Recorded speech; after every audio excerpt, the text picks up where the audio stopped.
So, hi, I'm Christina from Alfa 91.3, and I'm with a legend for many of us, all kind of generations. We know you, Jacoby from Papa Roach. What's Yeah, up? yeah. How you doing? Entrevistas Alfa.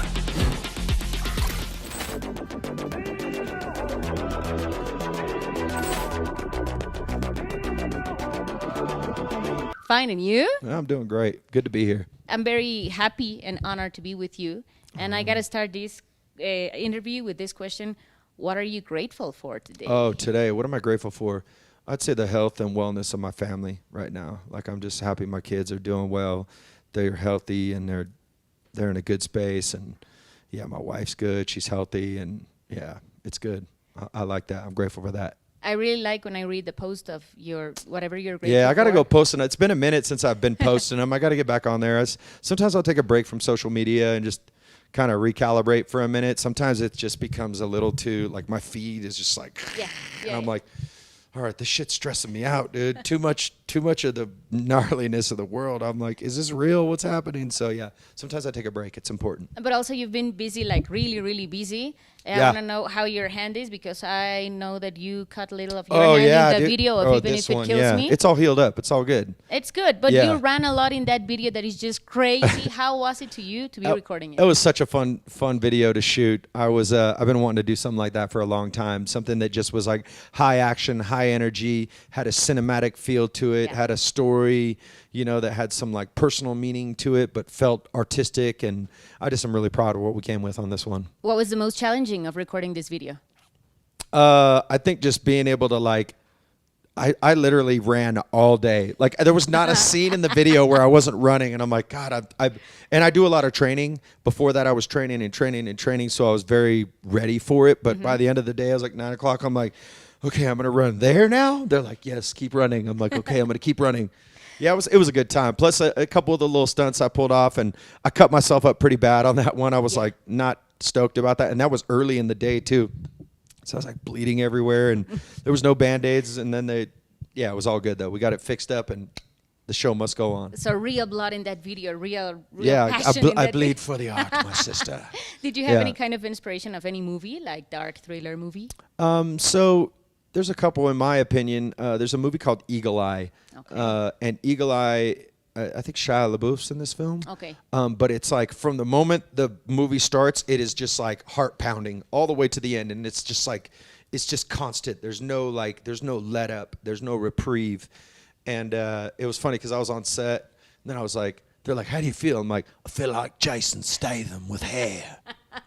Yeah, Jason Statham is a great action star, great actor. But I was just making a joke about it. But yeah, he's pretty tight. You were also making a dream come true, like in this kind of video. So. Oh yeah, absolutely. And I can wait to see part 2 because I don't know if you can talk more about it, but it's to be continued. Yeah. And I was like, ah. Yeah, I like the cliffhanger. I think it's important to like keep fans engaged in that way. And so we have something really special coming for the next one and the next song. Yeah. And I don't want to divulge too much, but we're going to release it very soon. I think it's going to be like maybe next week. So yeah, oh my God. We're excited. We're just getting the final edits of the video and making the final touches to it, and then we're going to release it with a new song. So. Well, let's talk more about Even If It Kills Me, Jacoby. How do lyrics relate to you? Like personally, what you're experiencing in your career? Man, it's been a wild ride for us. We've had a lot of highs and a lot of lows, and I'm just grateful for the whole story. When we first came in with our breakout single, Last Resort, it was like we were on a rocket ship ride to the top. And then where you go from the top? Like, I couldn't stay there, and I just... And then we built it back, and we built it back since the year 2003 to where we are now in 2025. And I'm so grateful the effort that we've put in has been well received. The music that we continue to create, some of it fans have loved. Some of it have gone over people's heads. And I think it's important that we just continue to be authentic, and I think, we're not a cookie cutter rock band. We're not always going to release the same thing. It's always going to be a journey. And it just seems right now that what we're making and what we're presenting to the fans, they're really liking. And so I'm like, this is cool, man. It's good. Like what is truly authentically us is lining up with what the fans want from us. at this point in time. And so I think, yeah, it's definitely feels like we've kind of like leveled up in the last few years in a cool way. And, you know, I think too, it's like the longevity of the band is part of that as well. You know, you see bands like Korn are playing some of their biggest shows of their career right now. Limp Bizkit, same thing. Papa Roach, same thing. Deftones, same thing. You know, and so it's kind of that era of early 2000s is coming back heavy, yes. You know, so it's like, let's go. I'm here for it. So what you're saying, I think it's very important because you've always been like in the top of mind, top of the heart for many fans. And this long-term relationship with your fans, like coming back to Mexico again and staying authentic to you. Yeah. But what do you think could be like the legacy of Papa Roach to the maybe new generations that are now with your forever fans? Oh man, welcome to the family, y'all. Please come out. Please come experience what we're about, because it's cathartic and it's real and it's passionate. And when we put on a show, we put everything we have into it. You know, it's like we don't leave anything left. And I think that that's like one of the things about our band that our fans really appreciate, is that like that energy and that passion that we put into it. And it's cool to see these younger fans showing up to the Papa Roach show. We see them on social media. You know, we see these fans like following us and, you know, on the message boards and stuff. And I think it's really cool that we're speaking to the next generation of rock fan. And I'm grateful for that. And I know that you're speaking not also with the lyrics, but with the heart, because I've seen all you've been doing in the mental health area, like saying them, you're not alone, here's my music. I love a video that you posted of songs that save maybe fans' life, like Leave a Light On, No Matter What. But Jacoby, can you recall right now a song that maybe saved your life? I could tell you a record that really like spoke to me. White Light, White Heat, Trash. White Light, White Heat, White Trash by Social Distortion. Okay. That was an album that really just touched me, and I was a big Social Distortion fan and a big Mike Ness fan, and I know that he had struggled with his sobriety, and you know, one day eventually became sober and was singing and being very vulnerable in his music. Mm-hmm. And I saw that and I heard that, and it just spoke to me in a way that was like, you know, don't be afraid to be you. You know, I think for a while I tried to like kind of come up with this persona of the rock and roll Jacoby or whatever, and that record inspires me to just be me. You know what I mean? And I think it's important to do that. And I love the record, and it's one of those albums that I put on to this day still, and just I don't skip a song. It's like I love that there's like a spiritual element, there's like a socio-political element, there's a very personal element to that record, and it, you know, it takes you on a journey, and I love that experience. Now that you're talking about vulnerability, like whenever you're on stage, and now with this tour that I want to know all the details, new things that you're trying, when you get on stage, which is the song that when you sing still gets you like the goosebumps? Oh man, it changes all the time. Okay. Honestly, it's really like what's going on in my head. You know, it's like my wife was out on tour with me, and we sing this song called Forever. And there's a lyric in the chorus, days come and go, but my feelings for you are forever. And that was, she wrote to me in a card years ago. And, you know, like looking out into this like tens of thousands of people, and I just see my wife back there, and I'm like singing this thing, like, and to know like the battles that we've been through as a couple together, like, and fought for it. Because there was some times when, you know, I was like, I'm fucking out of here. Like, I'm not into this. But we fought for it, you know, like that's important. And then also there's a song called Falling Apart. It's my call out to God, you know, like, God, do you hear me? God, can you hear me? And he answers my prayers. You know what I mean? And that one, I get like, it moves me, you know, and I think that's when you're making music that like you feel it like deep in your soul, that's what's important, you know. And when I share those moments authentically with the people, it's like there's something deeper than just music. It's purpose-driven music. You know what I'm saying? Yeah.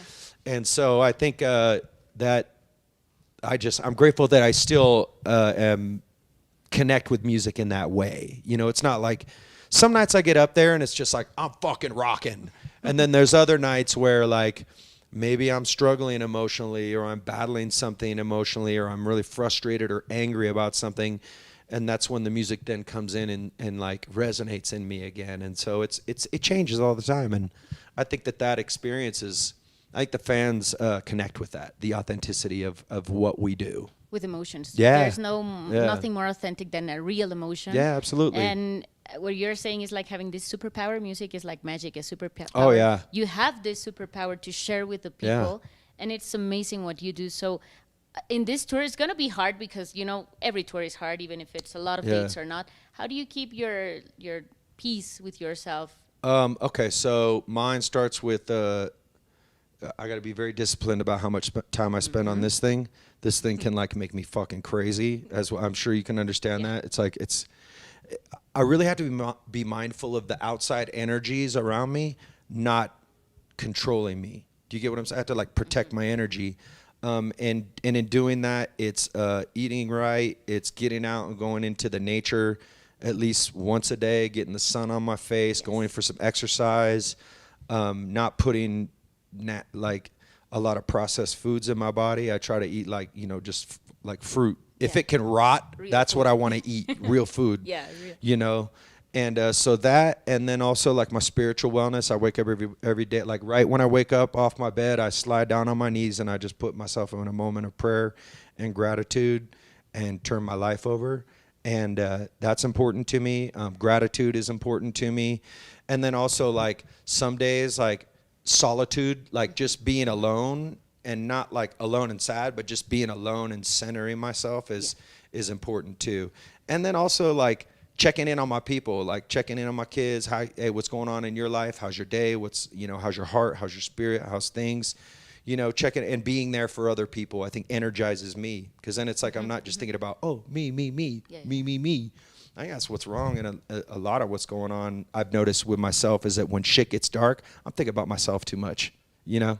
It's like I got to get outside of myself and go be part of the flow of life. And so it's like giving back gives me energy in a way. And you know, in doing that, like getting on stage, it's like there's this transmission of energy from the fans to me back to the fans.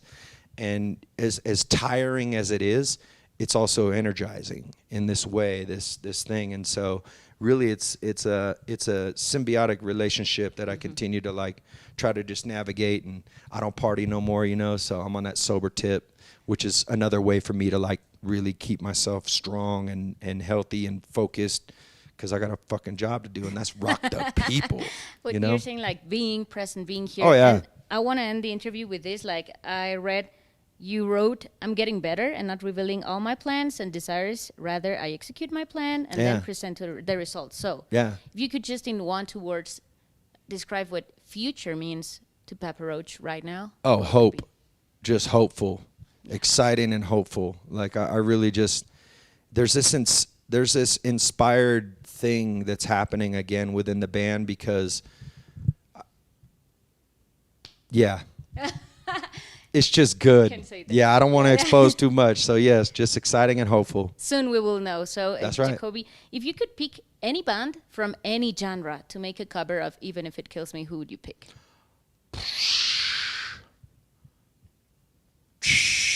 Oh man, dude, that's a tough question, man. You caught me off guard with that one.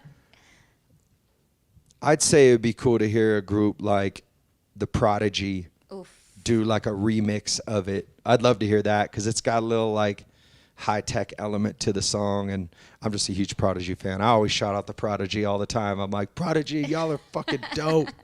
We do a cover of a Prodigy song, Firestarter, one of my favorites by those guys. But yeah, I think it'd be cool, kind of wild reimagination. That'd be dope. That would be really crazy. Maybe we can make this viral. Liam, hey boys, you want to do one? I'll send you the tracks. Come on, mate. Yeah, exactly. There you go. You hit it with the mate. Now we're in.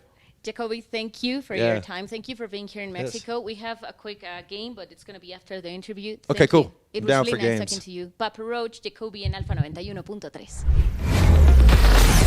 Entrevistas Alfa.